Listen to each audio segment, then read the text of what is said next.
Hey everybody, and welcome to another edition of Board Games I Got Rid Of and Why. So in this series I take a look at some games that I've previously owned but for one reason or another no longer do, and I try to give some rationale as to why I came to that conclusion. Now before I get started on the video, I want to give a shout out to the show's sponsor, KIENDA.co.uk, who are by far the best online retailer here in the UK, and if you use my link in the show notes or the QR code, then you can get 5% off your first order. But let's get on with the games. Okay, so the first game I'm talking about today is Mercado de Lisboa by Vital Lacerda. Now this is actually extracted from a larger and more complex game called Lisboa by the same designer. So it's actually just a portion of that bigger game. So it's an abstract style game as you are putting out these different kind of shops to try and fit these customers' needs to get points and bigger multipliers the more needs you meet, essentially. I actually found the game quite interesting at first, but I think the more I played it, the more I started to realise that this game wasn't as complex as I first thought, or not as deep as I first thought. So I actually thought the decisions were relatively uninteresting and pretty obvious once you'd grokked the game. Now that's a shame because the actual production and the visual aesthetic of the game was absolutely stunning. This is a gorgeously produced game, as you'd probably expect from Eagle Gryphon, but for me the gameplay itself was a little bit lackluster, and I think I was almost hoodwinked slightly when I first played this one, because I think my initial review was pretty positive, but the more I played it, those diminishing returns certainly did become a factor. So yeah, no real desire to play this one anymore, and I quickly tired of it. So that is Mercado de Lisboa. Next up we have the Chronicles of Crime, which was very innovative at the time. So this is a cooperative kind of murder mystery and crime solving game as you are interacting with these different components, which are items, evidence, characters and locations, through the use of scanning QR codes. And then you could ask these characters about the evidence you found. You can visually scan crime scenes, etc. A very novel concept. Now, this is a one and done style game, so once you've done one of the missions, you've experienced it and you can't go play it again because, of course, you've uncovered all those surprises. But I did enjoy my time with this one. I think especially my first play of it was a really great experience, and after that, it kind of struggled to live up to that initial experience.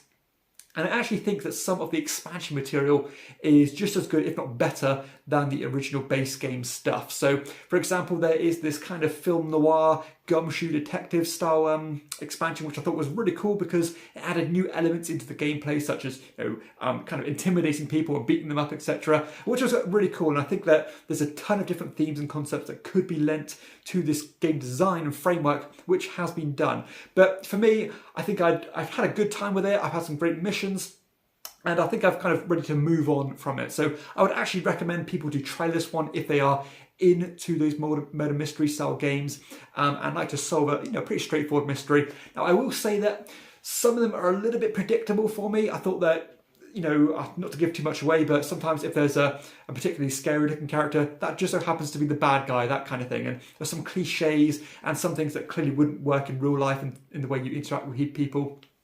And that did slightly dampen the experience, but overall I thought it does what it does very well. But yeah, just kind of played it and ready to move on. So therefore that is why the Chronicles of Crime left the collection. Next up I have Hamburg, which is actually a Mac Gertz design, who happens to be a designer I love. I love Navigador, I love Concordia. Now, Hamburg is a great game. This is a fantastic Euro game. The reason why it left my collection is because those other games I mentioned pretty much do everything Hamburg does, but slightly better. So I think this was almost an inspiration for those other games. And sometimes that's the case with designs where one game is kind of a building block or a platform to lead to a better one, and it kind of rendered this game a bit useless, really. I also thought this game didn't scale terribly well. At 2 players, I thought you were getting a weaker experience than at higher player counts. So yeah, this had a lot of Mac Gertz stuff that I love, that tailorable scoring, great use of a rondelle. Yeah, I really did enjoy it, and if those other games I mentioned, Navigador and Concordia, didn't exist, I would no doubt still own this one. But again, those games rendered this game useless, therefore it had to go. So therefore, Hamburg left the collection. Next up, I have El Capitan, which is a Wolfgang Kramer co-design with somebody other than Michael Kiesling. Now, I forget the other guy's name, but that doesn't really matter. Now, generally, I love Wolfgang Kramer games. I tend to like area control games, and I tend to like dry, dusty Euros. Now, this one is all of those things, but it was a bit too dry, even for me. This was a very rigid game, a game of area control as you're trying to influence these different kind of countries, I believe. I thought the money in this game, particularly in the first half, was extremely tight. We have to waste kind of action economy to get loans and things. I tend to struggle with games with loans, and I just struggled to extract the fun from this one, despite me really looking for it, because I tend to love those older style Euros that have been lost in time. But sadly, I didn't think there was much to recuperate from this one, and it was a bit of a strong example of a game of its time. So I think this one has been surpassed, and there are so many other great Euros that you can look at before this one. So therefore, El Capitan had to go. It wasn't bad at all, but it wasn't great either. Next up, I have Hidden Leaders. So this is a gorgeous looking game. I mean, I love the artwork and the art style of this one. And it's a tug of war push and pull style game as you're using these characters to move these kind of communal pieces on this track. Now, each player is going to have a hidden objective on what they want to achieve. So some might say, if you are the evil character, you might want to push it all the way to the graveyard side of this track. Some of them might want it to remain a bit more neutral. Some might want it to go to the other end, etc. Now, what that meant for me was that it was pretty obvious by what people were doing what they wanted to achieve. And if you had a polar opposite objective with somebody else, it became a very tedious exercise of wanting to go back and forth and back and forth and back and forth. Move it a few spots up, move it a few spots back. And I've really come to notice over the years that I do struggle to get enjoyment from push and pull or tug of war style games, because I find that a lot of the time the first half or the first 3/4 of the game is kind of pointless, because the other player is going to spend their efforts to undo what you just did. And that is what Hidden Leaders is all about. Now, I do believe that this game got quite a lot of praise when it came out, and I was kind of in the minority in what I thought about it. I'm not sure if that was a bit of confirmation bias, maybe people wanting to reaffirm that they backed a good game on Kickstarter, but I really did struggle to find where the game lied with this one, despite looking fantastic. So therefore, Hidden Leaders had to go. The gameplay was simply too weak.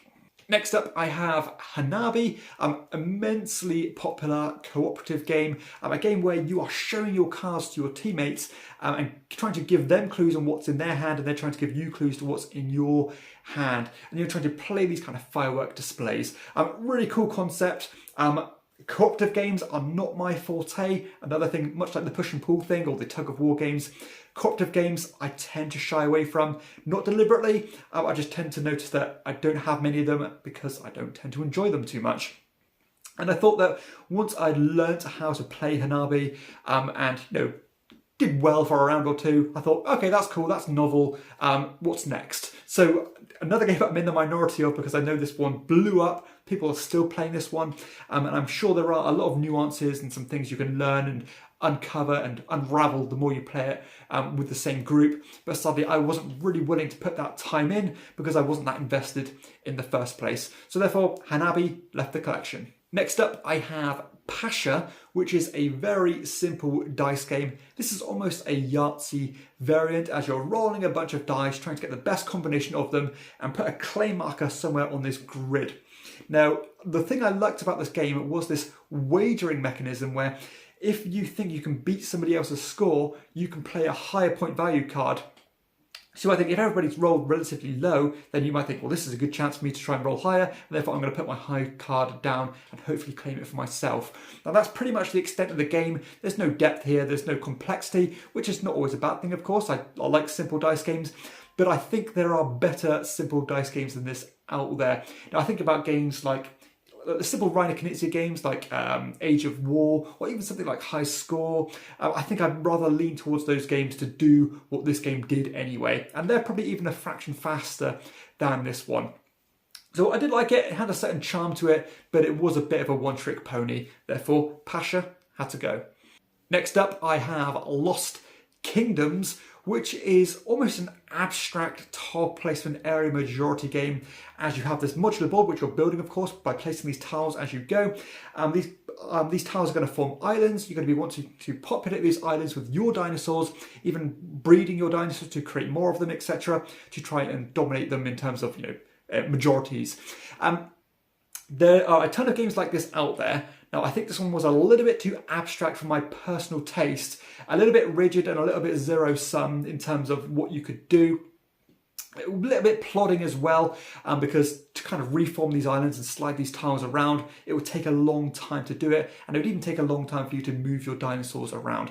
Now, I think this game really did shoot itself in the foot by putting too many abilities on these islands, which would prevent you from doing things, which would slow down an already slow game. So sadly, this cool concept didn't quite pay off for me. In fact, it definitely didn't pay off. And the competition for good area control, area majority games is just huge. There are a ton of them out there, and you can play a really fun game in the same time you could play Lost Kingdom. So it definitely couldn't even hold a candle to so many games already out there. I think this one's going to get lost to obscurity, unfortunately. So that is Lost Kingdom's one that had to go. Next up, I have Q-Birds, which was a very near miss for me. Not in terms of my enjoyment of it, because I think this is a solid game, but more in terms of it holding its own in my collection, because I have a ton of pretty simple hand management set collection card games out there, or in my collection, and this is another one of those. And I did like a lot about it, and there's some quite unique things about it as well. So in this one, you are basically playing or collecting these bird cards by drafting them. But I like the fact you have to give up cards to get new ones by trapping them. And you're trying to play these birds out in, or as many as you can to try and race to get a certain amount of birds played. Or you can even go for an alternative scoring condition where I believe you want to play fewer different sets but stronger versions of them. Now, it had a very cool flow to it as cards would constantly come in and out of your hand.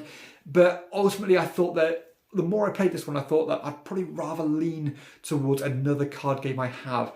And I think this is just one of those first world problems where we're so spoiled for choice that even great games like this, or very solid games like this, don't quite make the cut.